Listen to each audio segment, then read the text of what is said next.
Welcome, everyone, to the latest episode of The Testing Room, where three of the gaming industry's best video game consultants who have never actually consulted on a video game bring you new topics each and every week. As always, I'm Alex, aka The Godfather.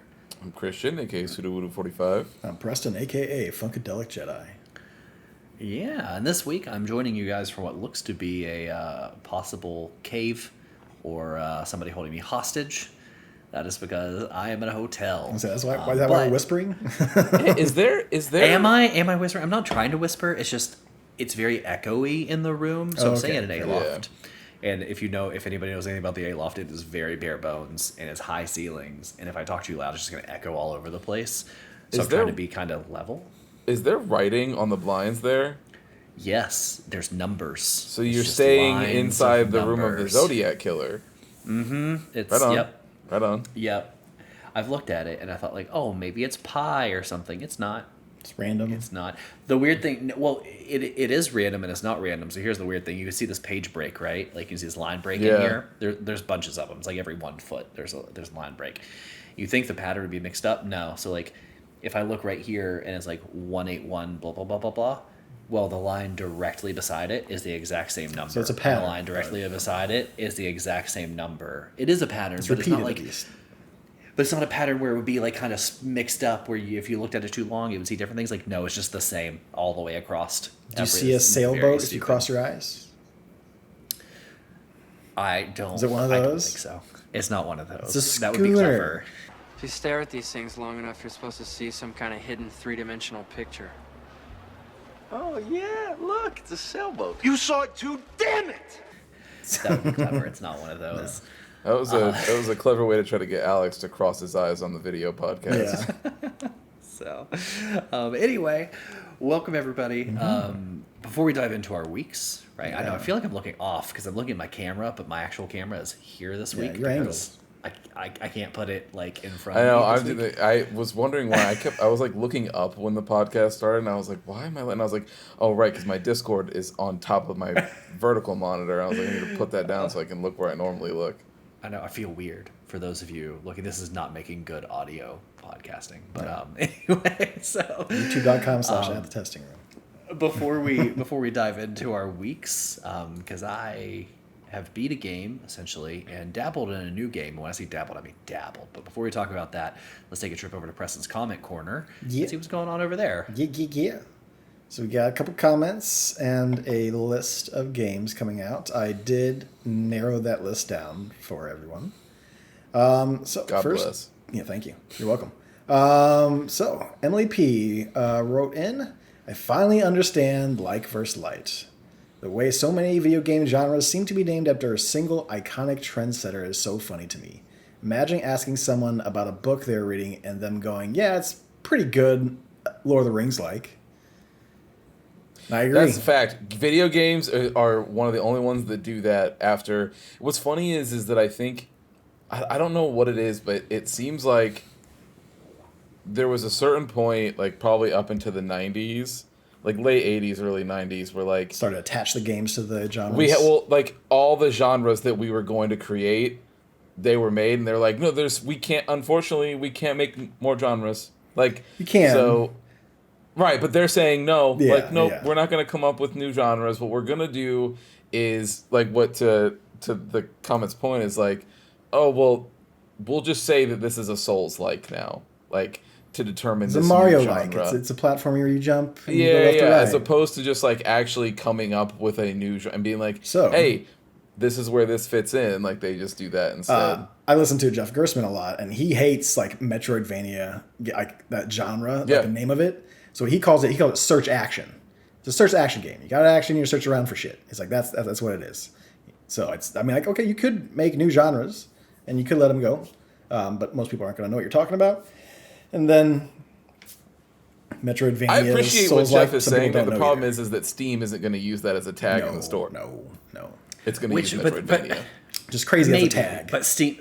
But Steam also has like 18 tags, so it's going to be like Metroidvania, maybe the search action. Then it's also going to use like not safe for work and probably adult content because somebody will have tagged something in the community with a mod, and Yeah. But yeah. That wouldn't go on the main store page, but yes, yeah. All right, second comment from my boy Jake. I'm sure it would come up, but what's the group's thoughts on the Nintendo Direct from this week? For me, I was excited for Pokemon Metroid, the golf game, and the Dragon Quest 1 and 2 remake. I Takeaways, did not get to watch it all. I haven't let either. Let me say this. I am so excited. I could not be happier. I could be happier. Picks, yeah. I could be happier. But Metroid Prime 4 and Pokemon Z to A were both confirmed for me, which were leak picks that I was worried about, maybe something being pushed. I could not be happier right now. Well, the only other thing that needs to get announced. They absolutely can still get pushed. They won't. Nintendo usually So does, but yeah. Nintendo's not as common. They won't. Shut up, Yeah, Christian. So Nintendo's never known for delaying video games. That's never happened before. The only other thing I need, being like the 30th anniversary of Mario, is an official another Mario platformer. And boys, I am touching that gold in our fantasy league. I think your chance at Mario happening is if they give you a Switch 2 release date. Mm-hmm. We'll find out next week. So I'm hoping soon. In all seriousness, as somebody that hasn't played all the Metroids, Metroid 4 looks very, very good. I think it'll be great. I am excited to actually kind of play that and dive into it. And we'll see what it's like for somebody that's new that doesn't know the whole story, but I'm excited to dive into that. Pokemon hasn't been my jam for a long time. I've dabbled here and there, like I did. Christian, we've talked about this name and debated it. Arceus, whatever. Arceus. That one. Arceus. Sorry. I played that one. I enjoyed it enough, but I know it wasn't the best. So like Pokemon's hit and miss for me. But there were some other like just. I actually think that one was titles. great. But yeah, that was the last one I played. I just. Oh, you mean the game? Yes, the game was good. But as far as this new one coming out, oh yeah, there's been so many things behind the scenes that have me concerned. Who knows? So I think this is. If memory serves, this is from that team. I think this is the Arceus team. So yeah, we'll see. Beyond that, I've heard a lot of comments and articles about some of the other smaller games that were announced that I'm excited to look into because, like I said, I haven't watched the whole thing. So it sounds like it was great. I mean, people in general, many people seem to like it, minus the small minority that were out there yelling about it being boring. But it sounded like it was really good. I haven't gotten to see it yet. I'm excited to watch it. I do have some of it spoiled for me, like spoiled, quote unquote, for me. And that I know some of the bigger ones. I'm very excited about Metroid. Alex, to your point about not knowing the story about Metroid, let me ease your concerns. There is no story. It is Samus shows up. Great. Something will happen to Samus that will make it so that she has lost all of whatever powers she had from before. She will then move forward, gain new powers, do cool shit, and then beat whatever the thing is at the end. In the Prime series, it's mostly has to do with either like Ridley or Mother Brain is usually like the big one. But and then there's also Dark Samus in I think 3. So it's Metroid. Don't worry about it. Okay. It's just like Zelda where you're like, I'm not worried about what's going on in a Zelda game. I know that Ganon's going to be at the end of it, and then I'm going to have to beat up some form of Ganon, and I will move on with my like. It's not. Okay. You're going to be all right. Yeah. That being said, I do think, like, I understand that it comes off as, and it does. It comes off as Metroid fans being like, you know, give me everything that I'm asking for, kind of thing. I do think that there is a little bit of a miss.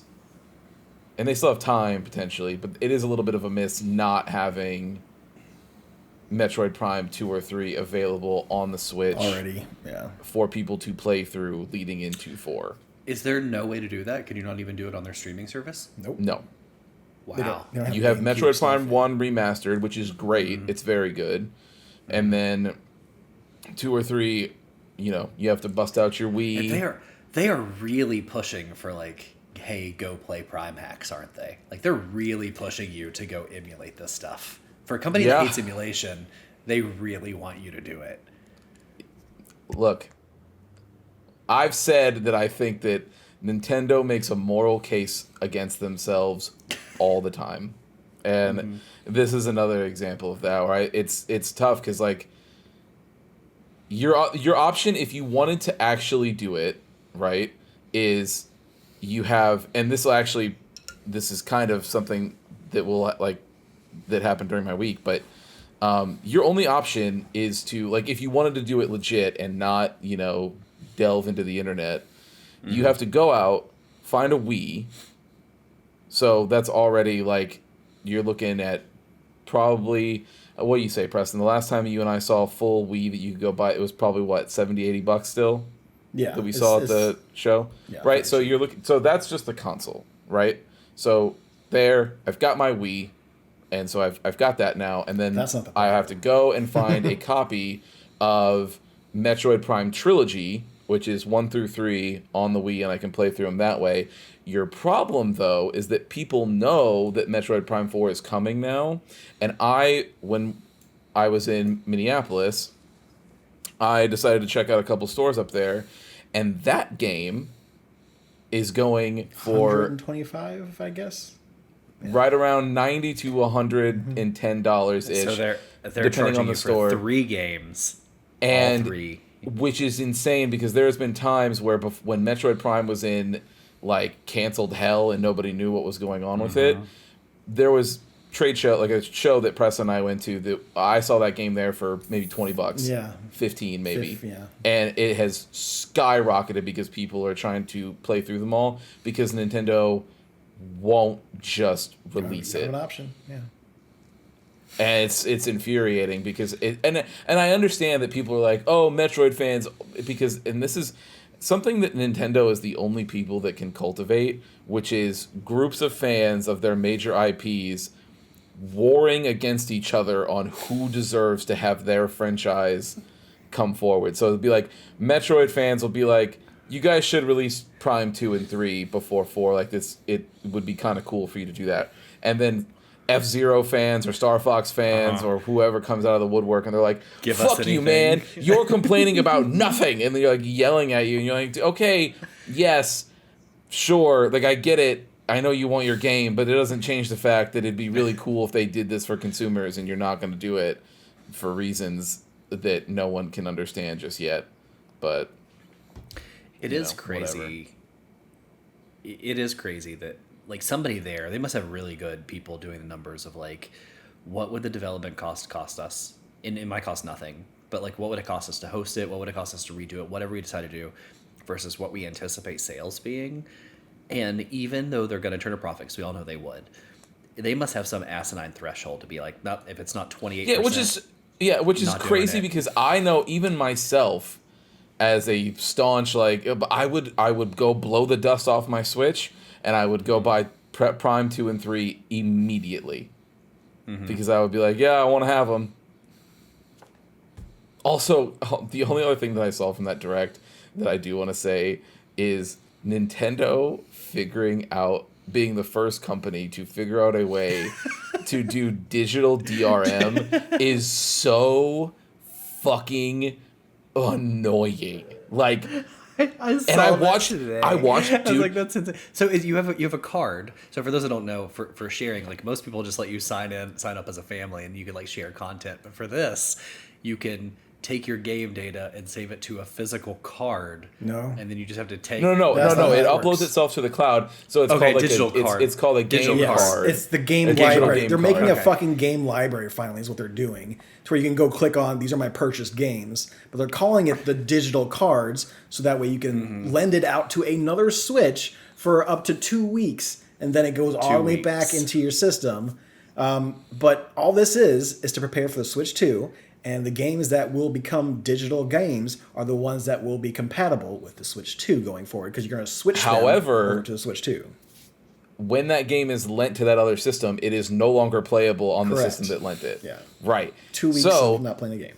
I was watching a streamer who was reacting to, like, it was somebody who was posting a reaction to us, and it was a live look at like a Nintendo super fan scrambling to try and figure out how they were going to keep their sponsorship, because at first they see this news and they're like, oh my god, Nintendo just figured out how to do digital game sharing.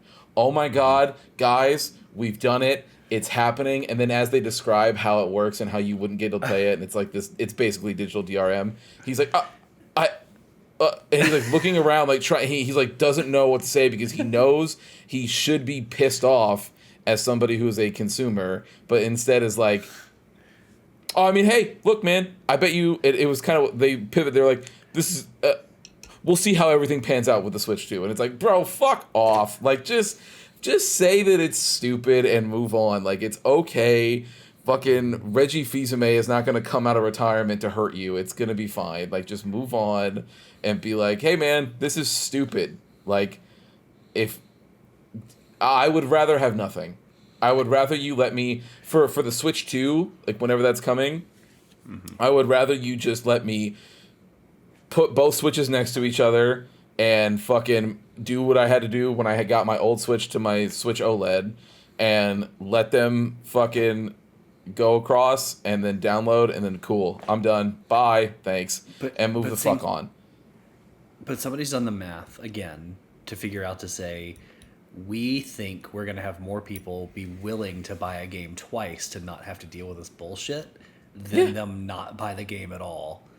So I love that you're insane. Like, I will, because even this use case will not work. Like, family sharing, the way Alex described it, is beneficial for, like, we are using it because we all live right next to each other, and we are using it in a way to, you know, do what I think you should be able to do, which is, hey, if I'm, you know, I'm sharing purchases, I'm doing these things, there's nothing wrong with that. It's inherently pro-consumer, it's fine, but it's designed for, you know, kids, like people who are, you're sharing games between a family, like, yes. And when you have kids that want to play things at the same, do these things, it's designed that way, and it's so that, you know, when you guys have multiple things, like, you don't have to sit there and buy 6 copies of one fucking game. But then the idea that the Switch, which is predominantly, like, you know, a family system and definitely aimed towards children, the idea that this won't be like, okay, I'm going to lend my little brother my copy of whatever, Mario Odyssey, so that he can play it, and then I go to play it, and it doesn't work. And it'll be like, little brother, give me my copy of my game back. No, I'm playing it right now. Mom, like, immediately screaming for parents, fight starts, like, all this other If I was those parents, I would have, to Alex's point, I would have said, I would rather just buy 2 copies of this fucking video game. And it's so irritating. They're making it sound like one thing, but really all it is the quote-unquote backwards compatibility with the Switch 2. That's all they're going to really use it for. Is like, oh, so now I can play my game that I bought on my Switch, and then I can just digitally toss it over via the Wi-Fi or whatever bullshit they want to call it, and you know what, do it that way. Kind of hope happens. I'll be very interested to see. We'll see. Preston, remember, I think you bought a physical copy of this game. No, it was digital only. The Super Mario Sunshine and I have a physical Galaxy copy of that. 1 through 2. You have a physical copy of that. Okay. So either way, physical plus digital, they were both they stopped. Limited. They deleted it from the store. Yes. It was limited, whatever.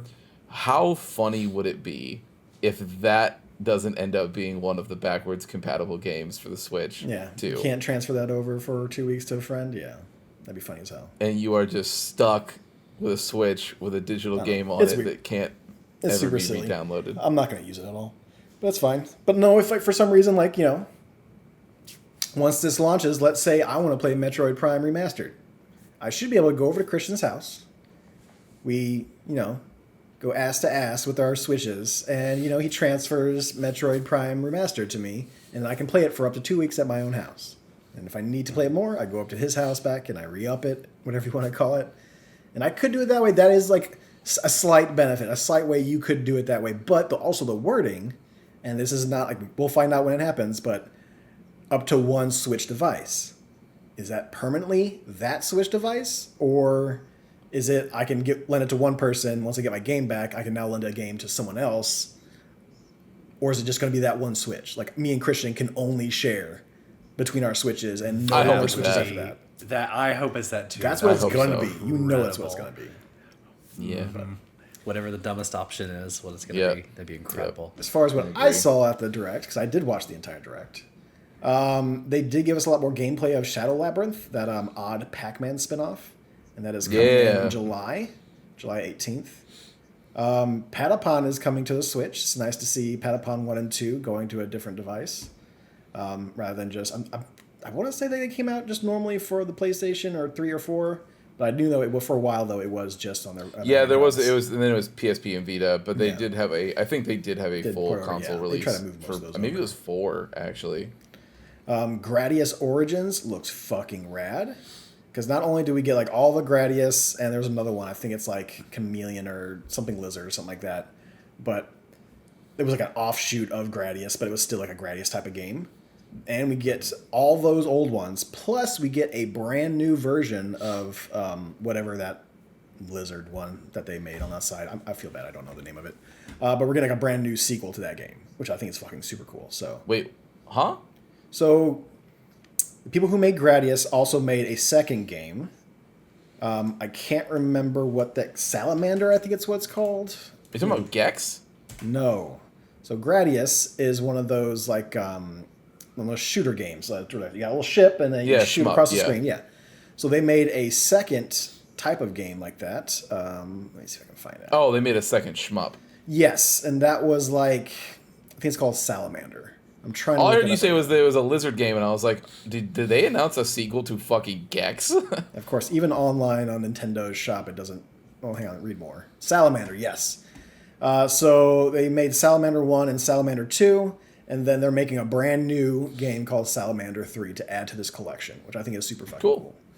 So I'm excited about that. Gradius is rad as fuck. Yeah, Gradius is rad as fuck, and they got all the Gradius games in there, and all the different versions, whether it's Japanese version, American versions. Like they're doing the whole collection bit with it.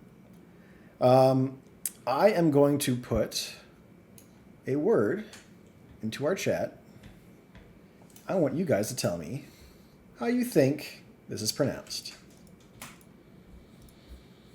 It's in the Discord chat. Tamagotchi. How do you say that? Oh, wait. Tamagotchi? How do you think that's pronounced, Alex? I don't.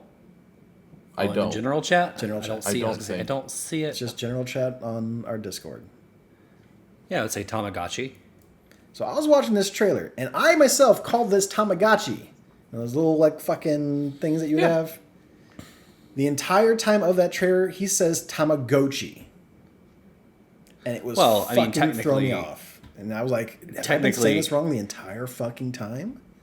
No, you've been saying it like an American, saying it like a Japanese person, because the sound, the long O.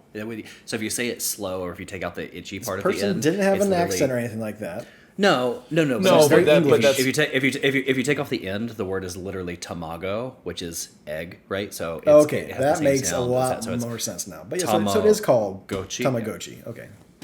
Yeah, no, we just say it like Americans, but we've said it as Tamagotchi, like and everybody has said it around as Tamagotchi, so it's going to be Tamagotchi. Sure, fair enough. Okay. Rhythm Heaven Groove looked like a lot of fucking fun. It's another rhythm game, so I'm super excited to kind of mess around with that. And then, like Alex mentioned, Jake mentioned, Everybody's Golf. It's coming out with a new game, Everybody's Golf Hot Shots. So it's going to have a lot of cool like backspins, special like moves you can do with your ball to get dunked into like the hole and everything like that. So I'm super curious about that. I'm kind of hoping it comes to PC so I can just play it there, honestly, to be fair. And then they did announce Marvel Cosmic Invasion, which is a superhero beat-em-up game with a bunch of different characters. And if you're playing by yourself, you can like swap between characters and do like some Marvel's Capcom kind of like action. But it is also up to four players. So Marvel Cosmic Invasion was like a nice surprise for me. I thought that was pretty cool. That's looks like a newer. It looks like a newer version of the old X-Men game. Yeah. Right? I mean, I'm not playing an actual arcade. The style seemed a little slow to me, but I'm curious to see like how it rates and stuff like that as far as like when it comes out. So I'm gonna keep an eye on that one for sure. But yeah, that's all I've seen through the direct that I care to talk about. And then lastly, games coming out April 2025 as written. Oh, also by, shout out to Emily P and Jake for leaving the comments. Thank you for the comments. We always appreciate it. And then games coming out in April 2025 as pulled together by moi. There are a lot of games that come out every fucking month. if there are some games that you're like, hey, you didn't mention that, I will be more than happy to mention that. Just put it down in the comments in the YouTube or send us an email, testingroompod@gmail.com. All right, April game releases 2025. Crocs, The Legend of Gobos comes out on everything on the 2nd. South of Midnight, me and Alex were talking about this previously, we're super stoked. Comes out on the new Xbox consoles and PC on April 8th. Indiana Jones and the Great Circle comes out on PS5 on April 17th. This one here is for Christian. Lunar Remastered Collection comes out on all the systems April 18th. Fatal. God, I can't. Oh. Yeah, I know. I'm curious about that. I might kind of cop somebody playing that a little bit to see if it kind of triggers me and makes me want to play it. Just wait for me to get it on Steam and then you can Let me try know. it that Okay. way. Oh, fair enough. It is an old school JRPG, and so unless they've made things, it's gonna Remastered. hit you just the same way that old school JRPGs do. Fatal Fury: City of the Wolves comes out on PS5, 4, Xbox Series consoles, and PC, April 21st. Another game I'm super stoked about, Claire Obscure Expedition 33, comes out on all the newer consoles and PC, April 24th. Days Gone Remastered. I comes can't out believe on that's coming PS5. out so soon. Claire Obscure, yeah, I thought it was going to be later, and I'm very surprised about the release date on that. I didn't think it was. I think when we saw that because that was the TGA's game when we saw that last. Yeah, I thought so. for sure I would have seen that 2026. I think they gave us more at the last Xbox showcase.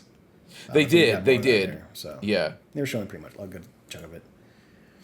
Days Gone Remastered for the PS5 comes out on April 25th. And Boom. also, Forza Horizon 5 comes out on PS5 on April 29th. And those are the games that seemed important enough to talk about for April 2025. And that is my corner.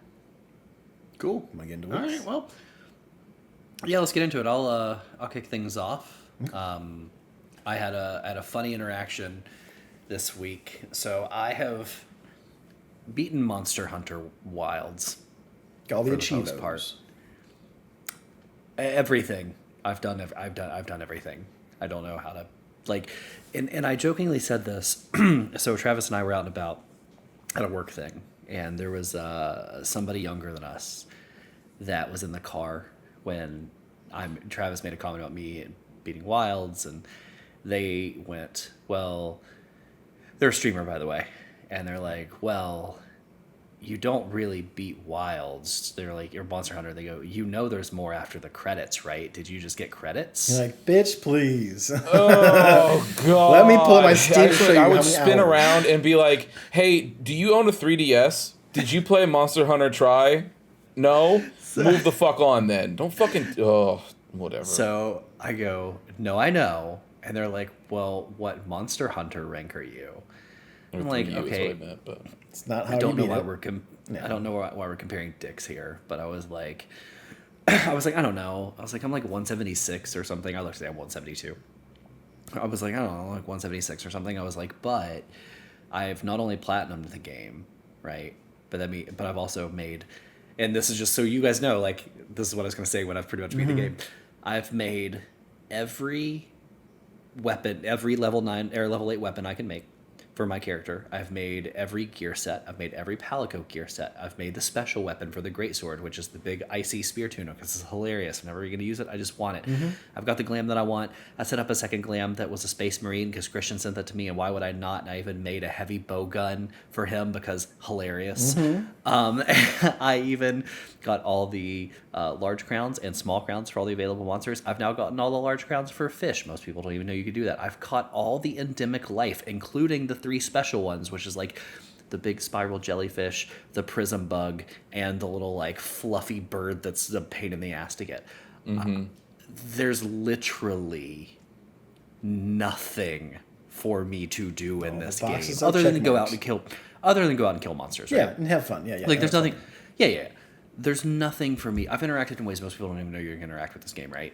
There's nothing for me to do since this title update. So anyway, I listed that off, and they go, "Oh, okay. Well, I guess you have beat it then." Thank you. Yeah, exactly. Now shut the Shut fuck up. Yeah. Now quit fucking coming now at me. open my door and roll out of the car. Yeah. That's so annoying, dude. Like this idea, like Are you granted, here? you should have just been like, you should have spun around and been like, huh? What do you mean? Well, the Yeah. thing Like, hit no, I got to the first set of 15 credits, and then that's it. And they're like, and they could have like went, and you've been like, yeah, shut the fuck up. Yeah, I have They over also- 200 I hours. was- Shut the fuck up. I was like, oh, what are you playing on your? Because they said they had Steam Deck. I was like, oh, what are you playing on your Steam Deck? And they're like, I only play JRPGs, like Japanese RPGs. Okay. So Okay. what are you playing? And they're like, well, right now I am so into Persona games. Okay, thank you. You've told me everything I need to know. Thanks. They're like, yeah, I'm playing Persona 3 right now. I can't wait to get to Metaphor. It's like, oh, we have nothing to talk about. I don't know why we're talking. Thanks, goodbye. But, so, I've beat that game. The other one I dabbled in, and when I say dabbled, I mean like today for like 45 minutes, maybe an hour. It was probably more like an hour and a half, but it was a very distracted hour and a half of like play, pause, and so on, because I was with Allie at a tattoo appointment. But I'm sure you saw it in Steam. I did. picked up Pirate Yakuza in Hawaii.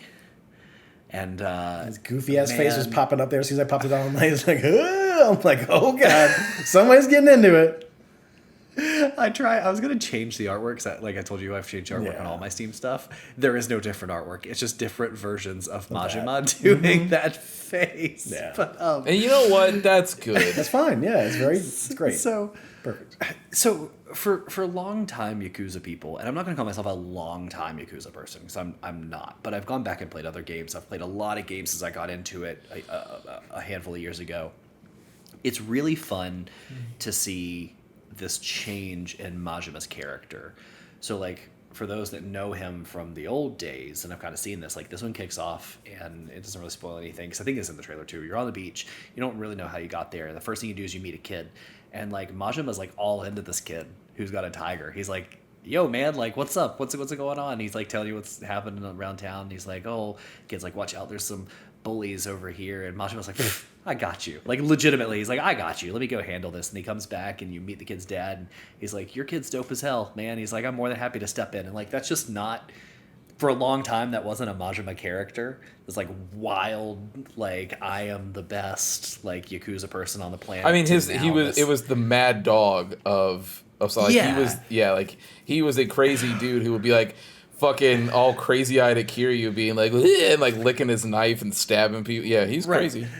But to see him as this like just kind of in the first initial part, this like happy-go-lucky like taking care of this kid. That's for all of them And though, they- right? I mean, like there's like moments where Kiryu is the fucking Mm-hmm. dragon of Dojima, but then is like I also am a super 8 kids in fucking an RC orphanage. car person who's like, yeah, I'm the best RC car racer. Like, yeah. So you don't know why you're there, and they tie it into Infinite Wealth very quickly. They're like, oh, I can tell by your tattoos, you either came from this island, Nefi Island, or you're headed to that island. He's like, what the hell's over there? And they kind of say like they do a little flashback that Yakuza does of like, oh, there was the guiding light, and they were doing XYZ and what have you. So they tied in very quick.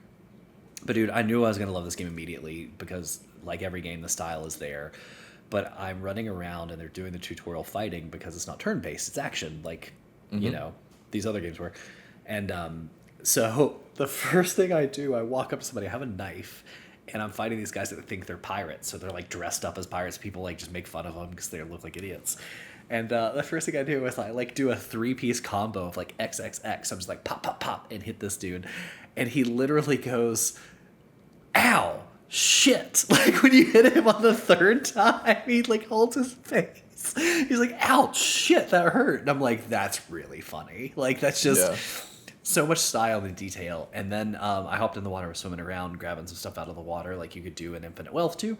And the kid's swimming with me, and then he has a pet baby tiger, and the tiger is swimming, but the tiger is swimming with a blue like floaty around him that's keeping him up in the water. And it's like this game's gonna be great. This, I can't wait. It's gonna be another tough year for 2 and 3. So He'll beat I already this. know what one He'll beat is. this So game by another November. year. So there you go. Yeah. Well, I mean, I have time. I logged on to Space Marine and realized that like I'm in the same spot. There's no new content that's dropped. Luckily, all this stuff I keep seeing is all happening on a test server, so it's all beta. So I'm not worried about that. And I'm ready for the title update for Monster Hunter. So I do have some time to play this. I'm really excited. But that's it. That's all I've done. And then of course I beat the game that we're going to talk about later this week. Do you want to Cool. go, Christian? I can go next. Because I didn't really get to do too much. So yeah, I was out of town, obviously. It was my birthday, and so I went out of town and was hanging out in Minneapolis. And really the things, I played some more Fantasian. Nothing new to report there. Still really cool. I got back into, 14 dropped its new patch. Okay. So I did some dailies and some tribal quests today, but I think Alex and I are going to... Mine did finish downloading while I was gone. Finally, it took Okay. like 2.5 hours, but it downloaded on this Wi-Fi. Alex and I are going to try to knock out the new story and the new raids on Sunday. Because Alex kind of alluded to it in his week, but the title update for Monster Hunter Wilds is coming. It is. So we need to get that 14 stuff knocked out before that, because then the three of us are going to be tied up with the title update, because they did add some more than just Mitsune and the Gathering Hub. So there'll be a lot coming throughout the month of April that'll be really fun. But the only thing that matters is hashtag vengeance for Preston on Mitsune. That's what it's gonna be. You know, I went to Longsword, but I saw gameplay. I'm pretty sure I saw a bow guy taking out some bubbles. So I'm like, I'm gonna have to whip out that gun bow. I'm like, heavy bow gun. I'm gonna do So it. man, I just want to say, I don't know if it's just because of me being petty. I don't know, but I have seen people be very excited now for this update. Some wild naysayers, if you will, that were very excited for this update, and they were like, why? Well, because they're adding things that people are, oh man, Arch-Tempered Rei Dao is going to be coming, and now we've got Mitsune, and then we've got the Gathering Hub, and now we've got where the new event stuff is going to be taking place, and the Spring Festival, and we all knew that was coming. yeah, from day one. we all knew how low and high ranked work, but they still wanted to fucking complain about that too, and so all these people now are like, oh man, we're so back. I'm so back, and it'd be like these content creators, and I'm like, I think Capcom should delete your game. That's what I think. I think that you shouldn't be able to play it anymore, and that's a hot take, and I'm willing to live on that hot take. But Christian's fuck you. gatekeeping over here. That's a hot. So, Preston, funny you say that. No. That's not the first time he said it today, and it's not the first game he said it about. Oh. He said, that's true. Because the same... I just thought... Thank you for reminding me that. The same thing happened with fucking 14, because now there's been all sorts of articles coming out being like, holy shit, 7.2 is finally delivering some story for Final Fantasy, that blah, blah, blah, blah, blah, and I might be back, and yada, yada, yada, because people were so down on the new characters and them starting a new fucking storyline. The same way that Alex and I said that was absolutely what was going to happen. Here it was. And now all these people come rushing back because they're like, oh, fuck, are they actually delivering on storylines that we thought, because that's what they always do, and that's how they always do it. And so people are coming out. I'm like, no, you shouldn't. No, delete the character. You can't come back. Fuck you. Especially if you're one of the people. Especially if you're one of the people that said transphobic shit. You definitely can't come back. Stay gone. Fuck off forever. And if you were one of the complainers, I don't know, 6-month ban, then maybe you can come back. I actually agree with Christian on this, because we had 7-ish years, and some people were there from the OG beginning. They had 10 plus years, but we had 7-ish years of flawless community engagement. And it wasn't until the end of Dawn Trail, where everybody wanted to be part of something ending, and then the beginning of the end of Endwalkers and the beginning of Dawn Trail, where the community got toxic from gaining all these people. I'm with Christian. Go away. Yeah, don't come back. Years of great engagement. I'm fine with it. Go away. Yep. Goodbye. Never come back. I hate you, and I don't want you there. And I know, because and it's already like those people they haven't came back yet, but we'll see. But like I know, because I went and did my dailies today just to knock them out, and it was great. All the runs that I did, I didn't have a single person. Everybody knew what they were doing. We were just doing the thing. Everybody was in that flow state, just like dancing, getting out of mechanics. Cool, great. Everybody was positive. There was people doing call outs. Nobody was being negative about it. Like, it was a good experience. And I was like, man, I never want you to come back. Never. I hope that woke Lamont's fucking existence keeps you guys away from this game forever. Never come back. What's funny too is like he's not exaggerating about the titles of articles. What people are saying, like I sent one, I think to the group, at least a Christian I know, but then I've seen others that literally one of them was like, I'm not saying we're back yet, but I'm about to say Final Fantasy's back, baby, and like let them cook because they're finally doing stuff. And then another one right after that on Apple News. Couldn't let them cook on the last fucking DLC. Well, but that's the thing.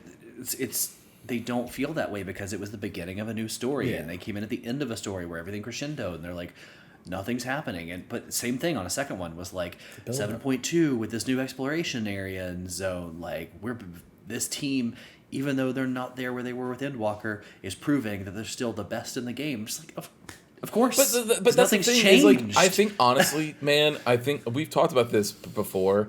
But straight up, this is my personal opinion. I think new internet and like social media has fucked people's attention spans up so fucking bad that it has made it so that they are physically incapable of like any sort of short to midterm memory like recollection ever. Like it was wild that there were people who were worried about what this expansion was going to do or how they were going to do it, because you have a sample size of the other 5 fucking expansions that they've done since the rebuild.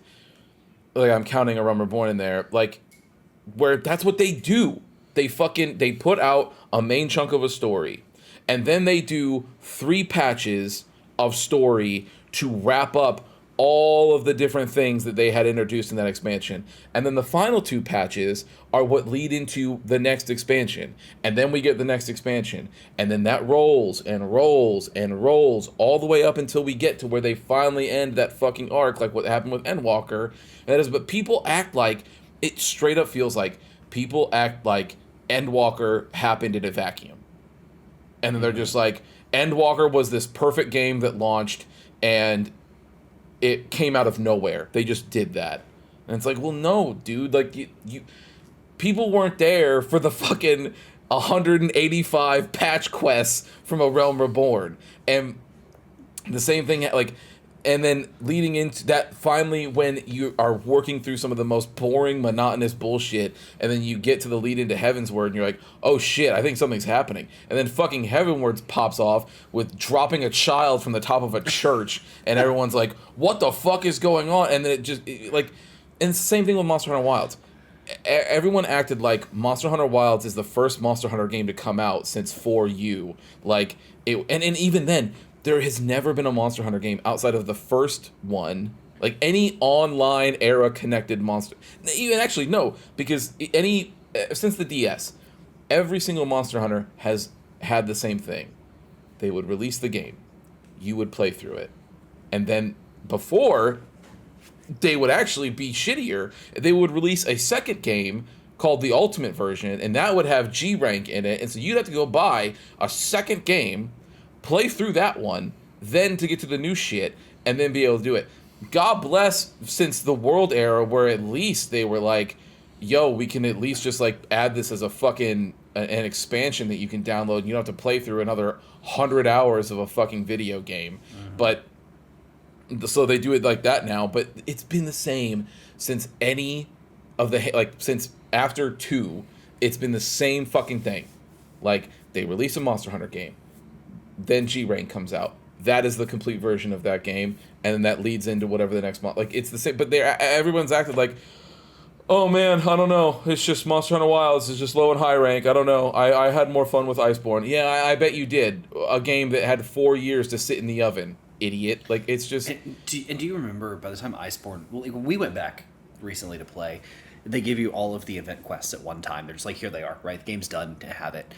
How many events they did over the course of those, 6 years. Like, there were 40 events, right? And so we're finally having the spring, which is the first event. People are like, oh, great, something new. It's like, guys, it comes. You gotta give time. It's just frustrating. And then, to see, and again, this wasn't a thing because like streaming and the way that works, like Preston and I have seen this with fighting games, and it makes it. Preston and I bitch about this every single time that it comes up, where there are people who are out there right now talking about Street Fighter 6, being like, I don't know, man, I think the game's dead. Like, there's just no content right now. Like, this just, what do we do? What are you supposed to do? And it's like, bro, you are a streamer. You play this game 80 hours a week as a job, and then you're upset because now you have over 1,000 hours in this video game, and you're like, I don't know, man, I just keep getting the same matchups over and over. Yeah, yes you do. Because, and then they're like, it just sucks, man, I guess, I don't know, man, Street Fighter's dead. Meanwhile, you look at their playtime, and it has over 1,000 hours in that fucking video game, and you're like, dude, what are you talking about? Like, if I was to look at somebody and say, like, hey, there's a video game with 1,000 hours worth of things that you like of gameplay for you to go enjoy, and also it only costs $70. That would be the most insane value proposition ever. Mm-hmm. But nope, not good enough. Street Fighter's dead, blah blah blah, and it takes other people finally to come out and be like, hey guys, you know that's stupid, right? Like let's but that's just how they are. Like I don't know. It makes me so angry. Like, I don't know why. And it's, like, even, like, Wilds is an example. Like, so, to Alex's point, to move on with my fucking week, like, I platinumed Monster Hunter. We platinumed it on the same day, just so everybody knows. We did. As good hunters do. Yes, I was the first one to do it, but yes, we did do it. He did. He platinumed it in the morning. I platinumed it at night. I got 105 hours. Mm-hmm. Oh, out fam. Of that. No. I'm saying I've been 156. I would be further. I was gone. We left town, so I wasn't able to play it. I spent 20 hours fishing. So at the moment of platinum, I had 105 hours in this game. Mm-hmm. So even by the absurd $ per hour margin, it already goes past that. So then when I hear people be like, I don't know, man, it just feels like Monster Hunter Wilds has no content. I want to be like, what are we talking about? And then you always see that, it. Christian, that 105 hours, mine was, I think, 111 when I did it. That's with us, like, taking the fast route to content, to crowns and other things. Like, most people doing that by themselves would not even be able to do that as fast as we did. Yeah. And it's like, but it's these, like, it's always content creators, and they're always like, yeah, I don't know, man, I was only able to play this game as my job for 2 weeks. I don't know. It feels like there's no content there. And you go, I just want to scream. Like, I want, and be like, you guys are doing multiple 12-hour long streams of this game, and you do it for 2 weeks straight, and then you have the nerve to look at people and be like, oh, I guess there's no content. Like, how out of touch with reality are we? Like, and it's because people's attention spans have been completely shot, and they just don't. And as much as people were upset and wanted to yell about these games, all the games that I've just mentioned, all it takes is fucking new content to drop, and then everyone's like, oh, we're so back, and just like, it's like, I want to be sent into the sun. I want to be on a ship and get sent into the sun. I feel like we're the guys that are like, we're the embodiment of the Pulp Fiction meme, where John Travolta's just walking around, he's like looking around, right? Yeah. When people are like, we're so back, we're the ones going like, where'd everybody go? Like, I know. We've been here the whole time. Where'd everyone go? Yeah. But yeah, so I beat Monster Hunter. I beat the game we're here to talk about, obviously. And played more Fantasia. The only thing that I've done is, like I said, I was looking around, looking for, just hitting up game stores, different places, as I like to do. I want to hit up new cities. And, man, I just want to say, my heart goes out to the people of Minneapolis. Y'all are down bad for a retro game scene. Like, it is... They have some good stores there. I don't want to make it sound like the stores are bad. It's just that they are... It's, like, ran through. Like, there's not a lot of, like, cool, like, picks. Like, Preston and I are usually pretty good about finding, like, oh, shit, even if it's way outside of our price range, we'll be like, yo, this person's got cool shit, or yo, they just got this in there. There's a steady influx. I walked into a store, one of the stores in Minneapolis, and I think this might have been in St. Paul, actually, but, Twin Cities. But I go in, walk up to the back, and they have a shelf. It's like their PS3 side, so I'm like looking through. And the shelf mostly consisted of 45 copies of Call of Duty Modern Warfare 3. And I was like, I wanted to go to that person behind the counter and be like, my brother in Christ, stop taking this game in on trade. If somebody comes in here and tries to trade this game into you, say, no thank you, I have enough. I'm good. Yeah, I'll never work through 45 copies of this game. Now, I'm you sure know what's funny? Like a cheaper deal. We have a place near us where I got Jake's Christmas present this year. They have a games section, and it's where I looked for like N64 games and other stuff. They had a PlayStation section as well, and they had the same thing. They had two things: what you just said, all Call of Duty, and right beside it, I'm sorry, PlayStation 3, and right beside it was like MLB, like Madden. MLB The Show's 2008 or something. But it was just like it was massive, of like nothing but those games. Now some of those, I understand keeping, because like Press and all, we'll see copies of that game flooded everywhere usually because they do sell. To be fair, there's people who are getting into old games, they come back and they want to hop into those. The thing that I see sometimes though, and this was the part that I felt bad for me, is like they're ran through and their prices are outrageous. Like they are shot up to the sky, and there's games like I was looking at that I have a regular copy of Parasite Eve and I have a Japanese import copy of Parasite Eve. Both of them were like around like 30 to 45 whenever I got them. I saw somebody who was selling a copy of that game, the exact copy that I have, the English one, for $170, and I was like, guys, you should have gotten yours and been like, I have another copy if you want two of them. I know. Well, dude, there was a moment where I had to seriously think to myself and was like, if I drive my collection up here, I could make a fuck ton. Now, I wouldn't do it because I want to have them, but I'm just saying, like, I'm like, guys, these are not worth these. And then I like look online, and it has went up. Like people have been trying to get like the prices for Parasite even went up to. I've seen people but the most recent solds on eBay, like the last time I looked, was like $80, $90. I'm like, still, guys, do not go into those stores and pay $180 for that game. It's don't do that. Do not. Mm-hmm. Like that's crazy. Just wait. Go online. But yeah, that was most of my week. I was out celebrating. The final thing that I'll talk about for my week is a place. So, Alex shot me over a recommendation to hit up while I was up there, which was a place called Surly Brewing, which is a brewery up there. It was one of the best breweries that I have ever been to. It was so good. The food, out of this world. The beers were all very good. It was so good, in fact, I had seen, there was recommendations that people had for breweries around there. There was one called Falling Knife, one called Barrel Theory, and then the top one, without a doubt, was Surly. Everybody was like, go to Surly, make sure you go to Surly.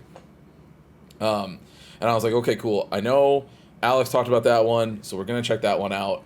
And so the first night, we went to the one that was on the third on the list, and it was Falling Knife, and it was really good. And we were like, cool, that's awesome. We met at the hotel, and then the next day we planned on going to Surly because we were going to be around that area. So we're like, cool, so we'll go there. So I texted Alex and was like, yo, fucking great pick on this. Hands down, it was really great. The next day, we were like, okay, well, we'll try something. We'll try the other one. We'll try Barrel Theory. Just try it.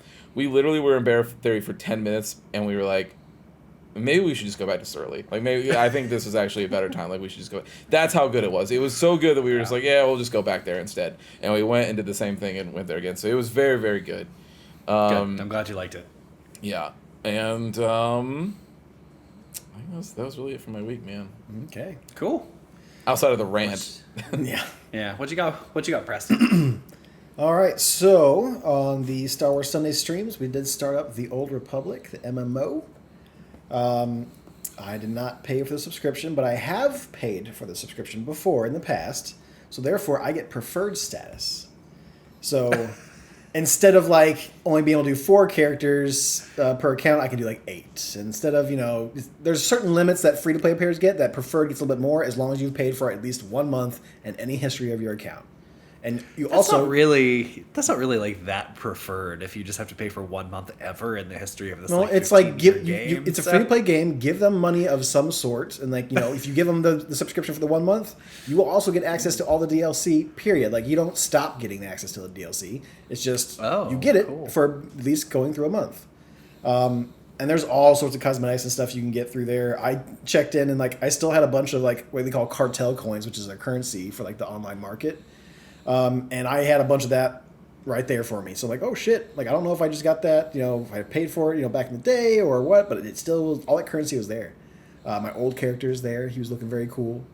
And yeah, started up a new Jedi and we're going through the content there, just kind of see how the quote unquote free to play / preferred player experience is. And so far so good. I haven't felt like the experience has been holding me back as far as I've got to do all these side missions to catch up to the level so I can do the next mission. No. It's from what I hear on the videos, it's if you're looking to do story content and maybe some side stuff, free to play is perfectly fine for you to do. I mean, you might have to delete some characters if you want to go through all the classes because you only have 4 slots, but you can also, every little thing that you would get for subscribing, you could probably piecemeal yourself. So I'm hey, I want extra character slots. Well, I could just pay for those. If I want, for example, I ran into an inventory issue, to where my inventory, my backpack, if you will, or whatever, wasn't big enough to hold all the bullshit that I was pulling off of those dead bodies that I was just going to sell when I got back into town. But since I had those cartel coins lying around, I'm okay, well, I'm going to add a couple lines to my inventory so I have some extra room so I don't have to go all the way back to town and come back or just throw stuff away. It's just nice to have that. Enjoying it. All the voice acting is there. It's all very well done. Even Christian was commenting on how well the UI looks and just how the game is holding up. That's what I wanted to say was so I've never seen anything about this game. So the cutscenes, literally the CG's trailers you've seen is all you've seen. That's it. I've never seen anything from the outside. So one, I was not expecting the art style to look like the Clone Wars TV show. Yeah. I think that's a really cool way to go. It's I just wasn't expecting it. But it's definitely 100%. It is, that, but yeah. It definitely is represent or similar to that. But it was very striking. I wasn't expecting that. That was cool, dude. The KOTOR, old KOTOR UI elements for the battle stuff is perfect. Mm-hmm. Seeing it, I was man, that is exactly how I would want this to look. It is very, very cool. It has that light blue holographic look to all the UI and the design, the boxes, so it's a very Star Wars-ish look to it.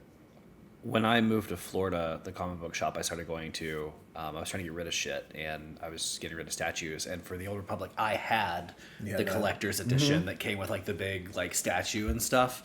Of course, the game couldn't be used because I redeemed the code, but I think I sold that for $160 or something to the shop. It was very cool. So the only thing that I wanted to say about the game that I thought was really funny was so the story is actually kind of cool, the way that it builds up and has been moving forward.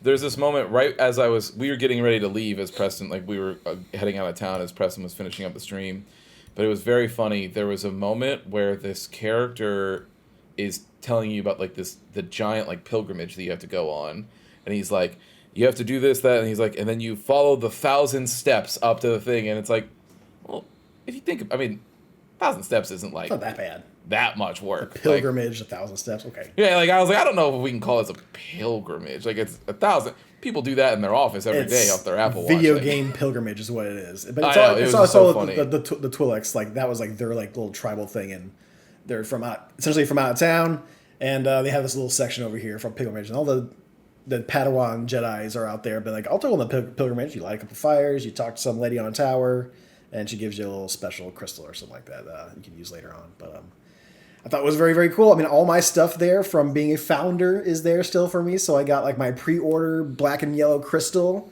that was showed up in my because every character you create, you get all those pre-order bonuses and stuff still. So I got that. I got a little party Jawa for being there around the first year anniversary. I have a title, which I can't use titles right now because, I'm not a subscriber. But I have my founder title, and if I wanted to, I could probably pay a little extra to get the title to pop up and just wear my swag of being, I've been there since the beginning. But I'm really enjoying it. It's a fun time. Can I say one Go ahead, Christian. I just wanted to clarify. So, Preston, correct me if I'm. So, I know you said a new studio took this over, but do I remember correctly from the stream you were saying this new studio also plans on doing like new? Are they doing like a new expansion? A new I got content? an email like, the other day about a new season that's happening, about a new festival that's happening. So they've kind of taken it. I don't know if they've like paused on that recently, but it's a couple years ago they had expansion. It was like the last one from BioWare, but a company called Broadsword Online Games has taken the mantle of this game to kind of keep it going. They even given it a little bit of like love to like the visuals, because obviously this is a 10-plus-year-old game. So they cleaned up the visuals a little bit as well within this past year or two. And from what I've seen in the community, people are enjoying the updates they're putting out there. Just keep on giving them new content. So I think it's pretty wild, pretty cool. I mean, obviously it's Star Wars. You know, it's a very well-known IP. It's not super duper hard to keep that going as compared to like, you know, something like Guild Wars or something like that that's a little less known. So I did not realize this is the same studio that did Ultima Online and then Dark Age of Camelot. Oh, no shit? Are you sure? Yeah. Oh, Dark Age. I'm looking at their website right now. Okay, well, so they must have just been taking mantles from these MMOs, because Dark Age of Camelot was made by someone else initially. They must have taken it, but they have that. They also own they have Ultima Online now. That's cool. And then the only other game they have between running those two is Star Wars: The Old Republic. Yeah, so they must Very be like, interesting. Their work is like, let's keep these MMOs going. That's what companies do. Just like, Hey, you know what, man? Take it. You're doing God's work at that point. Rather than just deleting servers, cool, great. Preston, can I say I'm so happy for you? I'm very excited. And Christian, we're probably going to lose him to this MMO because he is going to pay for that title, and he's back. It's free to play. You guys can come in. I know. It does bother me though. Yeah, no. That your whole thing of like, I can't do Final Fantasy because there's so much content I have to keep up on, blah, blah, blah, blah, blah, blah, blah. But you're willing to hop into the Star Wars game that you're behind on by like a decade plus, and that's fine. So, but this one over here with your friends, it's for the stream. Sure. Yeah. I'm not playing outside the stream. I'm not doing any of that. It's only for the stream. When we get through the story, that's why we chose Jedi Knight, because it was supposed to be quote unquote like the KOTOR 3 storyline. If you want to choose what would make the next like KOTOR sequel version of it. But yeah, I mean, one of these days I will get back to Final Fantasy 14. I'm sure. But this has definitely put a dampener on that, and you know, has delayed my return for sure. No, it's fine. Like I'm not mad about it. I'm happy for you. It's not like all bad, man. It is all bad. It is what it is. Played a bunch more Red Out, going through my Class A races. I've played a lot. I have a new map that I hate. It's the Meridian Trench. And there's a lot of underwater driving in that. And I hate the physics of that underwater driving. It doesn't feel as good as quickly as like everything else does. And so like, there's been a couple maps here and there towards like, okay, you're gonna go in the water for a little bit and you're coming right back up and you're gonna do everything else outside the water. This one's like, no, the Mariana Trench, this is the water. You're gonna be in the water this entire time, and it feels too floaty for me. I'm not a biggest fan, but I'm getting through it. My times are not as good on the Mariana Trench as it is on the other levels, but still getting new chassis, still getting new cars, or what do you want to call them, little racers. And all the upgrades for them, and just slowly but surely getting new tracks here and there as I go through. It's a real good game. If you like quick racing games like F-Zero, I'm going to say it every single time. Fucking get it. Red Out 2. Played a lot more of Rogue Flight. I finished the main runs that you could do. So you have, you can choose this way, you can choose this path, and then the other path is like, you can do this path. It's going to do everything, but you're not going to have enough light speed fuel to come back. So it's going to be like a one-way trip kind of deal. So I got through all three of those. All of them had different endings that are very interesting. A little sad, but interesting. But this is a very much like the story is, they gave AI too much control and power. AI started to develop an army of robots. The robots destroyed the entire planet Earth, and now there's just some humans like existing underground, not known to them. So this is us finding like the one last like ship, and it's like some prototype ship, and you're the only person that has any type of pilot's skill, because you used to do some farm flying. So you're now taking the ship, you're going out, and you're going to go try to stop them, so that way maybe humans can live normally on Earth. After defeating all three of those, You get other extra unlocks. There is like a randomizer. So like it starts you off and you start off with just random weapons, random upgrades, and looks, and you can kind of go through the game that way. I did that. That was a lot of fun. And then there is one last story beat, I think, that I just unlocked. I haven't played it yet, but I'm super excited to get into that because I think that is the final like pathway you can get. But it's got about like 5+ hours in this. Doesn't seem very long, but it's also a pretty cheap game. And if you've played Star Fox, you know those, going playing through those only last you about an hour or so. And the whole thing is to play it multiple times, go through different routes, get different areas, get upgrades and stuff like that. It's a lot of fun. But yeah, almost finished up with that. I did play, outside of finishing our video game book club game, I did finish one other game. I have finished Final Fantasy VII Crisis Core Reunion. Nice. I did it. I powered through. Nice. Christian was right. There is a turning point. It's still not the greatest writing, but it's definitely less cringy. What does that look for? Zach gets less cringy. Zach is less cringy, but Genesis is still the same fucking. I'm gonna read Shakespeare. That's why I said when you were time. like the writing gets better. I was like, well, I think Zach gets better. I don't know if the writing gets better. Stack is still himself, but he's just a little more downtrodden after what happened like halfway through or like close to the end. And then I got to the end of the final battle. I'm like, okay, well, this all seemed like the final battle was much easier than the other battles I went through. I'm just kind of spamming dark. Faraga and just destroying things that are in front of me and spamming my ethers and putting up a barrier. But then I don't get credits and continue. I'm like, you know what? I was really hoping this game would like lead into like the beginning of 7 would have been. And I'm keep getting this end credit scene. I'm like, okay, no, I actually do get that. He's got Cloud on his back, which Cloud has been a fucking vegetable for the past like 5 hours. You're toting him around all of fucking Midgar. And so you're carrying him on, and you finally get to the point to where he sets you down. You're in that like desert area outside of Midgar, and it's a shit ton of soldiers just pop up. You got helicopters in the background shooting missiles at you. You got like armies of dudes in front of you, and I'm just spamming fire. Yep, I'm just fucking killing them. And the end happens, and it's if you know your Final Fantasy VII lore, kind of like Cloud wakes up, gets the sword from Zack. And I thought all of that was done very well. That's kind of what I wanted out of it. It was very fucking cool. The summons, all like the cutscenes for the summons are super rad. Fucking 10 out of 10s on all of them. Thought all those are great. And yeah, it just Cissnei, I think that's her name. Cissnei, is that her name? The Turk. Cissnei, yep. Mm-hmm. Yeah, I thought she was very cool. Zack's a little bit of a fuckboy though. Because he's got Aerith back in the underground, and then he's like flirting with Cissnei, trying to get her to go on a dinner date as well. And it's just I'm like, dude. I never took it as Zack flirting with her. No, I just he think is 100% flirting with her. Yes. I never took it as him flirting. She's definitely flirting, but he's like, I think he was probably doing more playful flirting. But like, there's plenty of times where he's like, well, maybe I take you out. Maybe we can go on a date. Maybe I take you out to dinner. So if you look it up, and it could be like a who knows, maybe it's like that's not even her real name. Does she even show up in 7? No, she's just Crisis Core. Okay.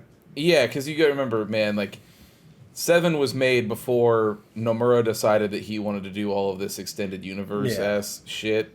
Like Zack was never meant to get this much. Sure, of course, yeah. Stuff he just did. Yeah. But like Zack, like when 7 came out, Zack only was somebody that you saw get gunned down in a flashback, and that was it. That was all anybody knew about Zack. But yeah, if you look it up, the actual relation is that like Zack has her as like a little sister vibe, like sure, okay, like just being playful. She does have those feelings for Zack. I mean, any female that crosses Zack is, he's a soldier and everything like that, first class. So they're all gonna be like that. When you get to Rebirth, you will see that they sort of make it so that I think like the now English version has like more of what was the intended thing, which is Zack is absolutely only concerned about Aerith from that point of view. So yeah. But all that was great. I liked how it ended up. I'm glad it gave me that little bit. It's a nice little lore drop there. I did not hate Zack towards the end of it, so that was nice. Here's my question though. I hear gotcha. that you can go on a date in Rebirth, and you got the options to date anyone you want. I have a couple questions about the original 7. When I was growing up and like playing that game, I always thought that Tifa was with Barrett, and they had Marlene together. Oh no, is Marlene Barrett, Tifa's no. kid? not at all. No. She's like She is Marlene's babysitter. Okay, fair. Okay, all right. Because like I always thought that was Tifa's kid, and that Nope. it was her and Barrett. Okay. Nope.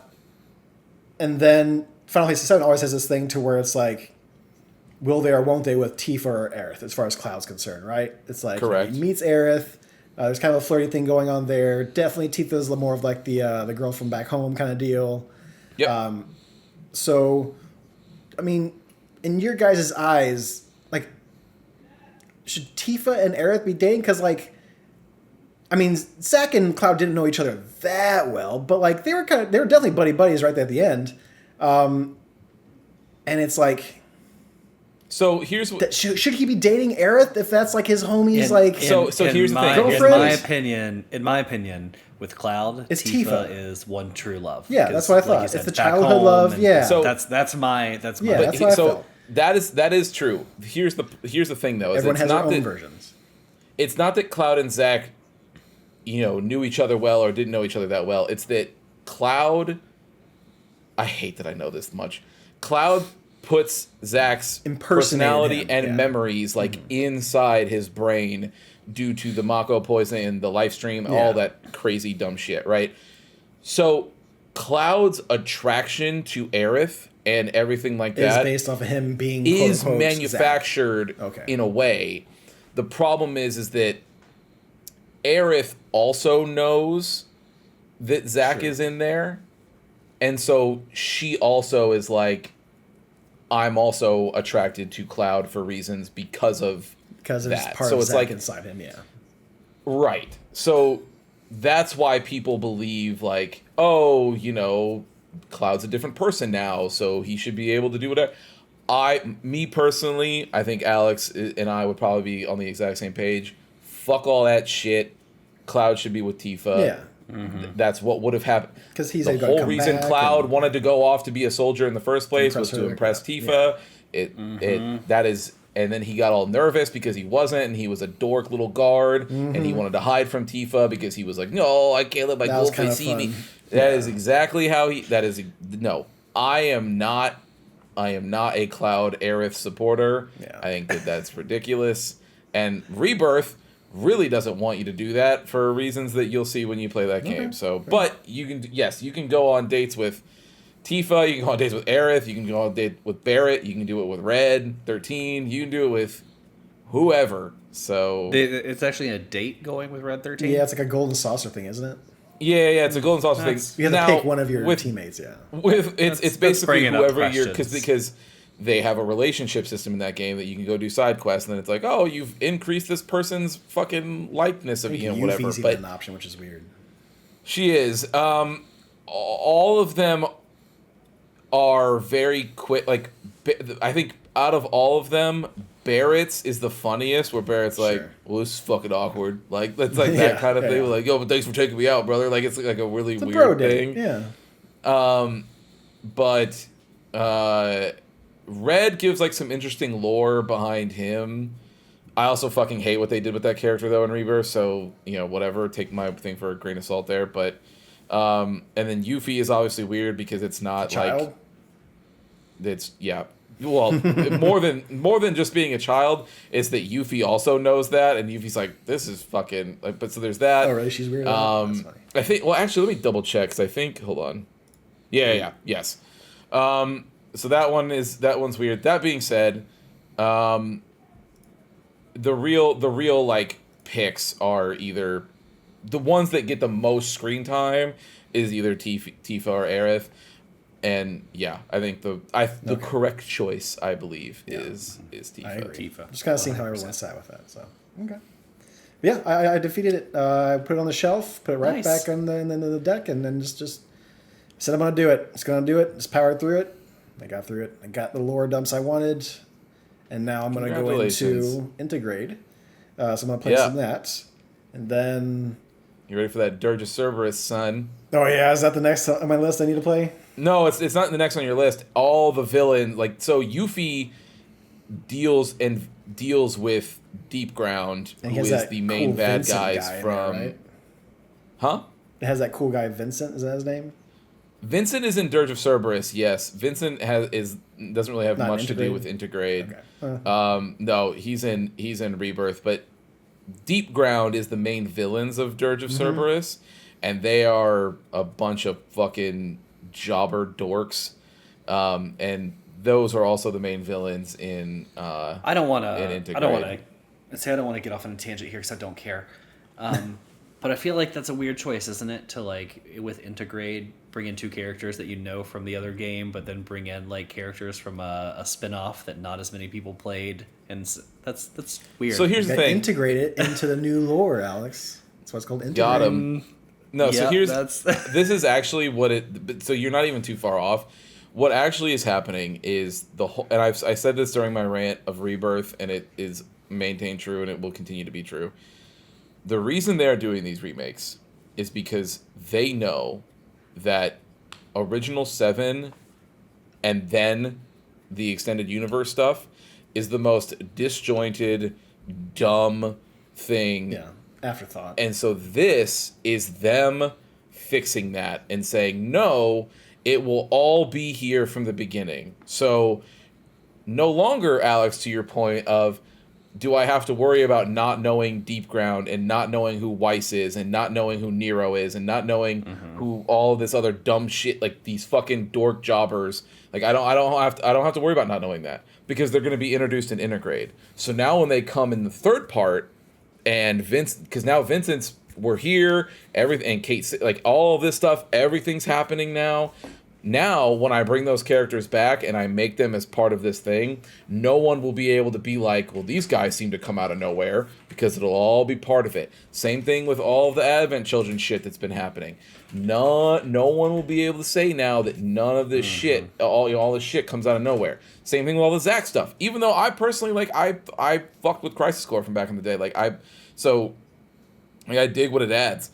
And overall, anyway, like Genesis can get the fuck out of here, but like all that stuff, right? Like they're making it now so that you can't ignore that stuff. So the new timeline to play this game, or play these games, like instead of being like, okay, you go watch Advent Children, you go to this, and they even said when Preston and I went to go see the re-release of Advent Children, they even say the goal of these remakes is to get to Advent Children. We want to get to Advent Children. Well, if you're saying that that's where you want to get, then that means you've got a lot of dumb shit that you've got to fill in to get there. And that's what they're going to end up doing. Okay. Cool. amazing. That's my week. All right. Cool. Well, thanks for hanging out with us, everybody. Don't forget to tune in later this week as we tackle the final part of our Metal Gear Solid playthrough. Christian will lead us through that, and then I will announce what's coming up next. So awesome. With that, Preston, you know what to do. In the name of Angel Hewley, embrace your dreams, and whatever happens, happens. Protect your honor as soldier. Oh, Preston. Thank you for listening to another episode of The Testing Room. To catch up on past episodes or to check out the newest ones when they drop, follow us on Apple Podcasts, Spotify, or wherever you get your favorite podcast. If watching is more your thing, check us out on YouTube, youtube.com/@thetestingroom, or watch us live on twitch.tv/testingroomlive. To leave comments or ask questions, you can follow us on Instagram @testingroompod, leave a comment on YouTube, or send them in to testingroompod@gmail.com. See you next time.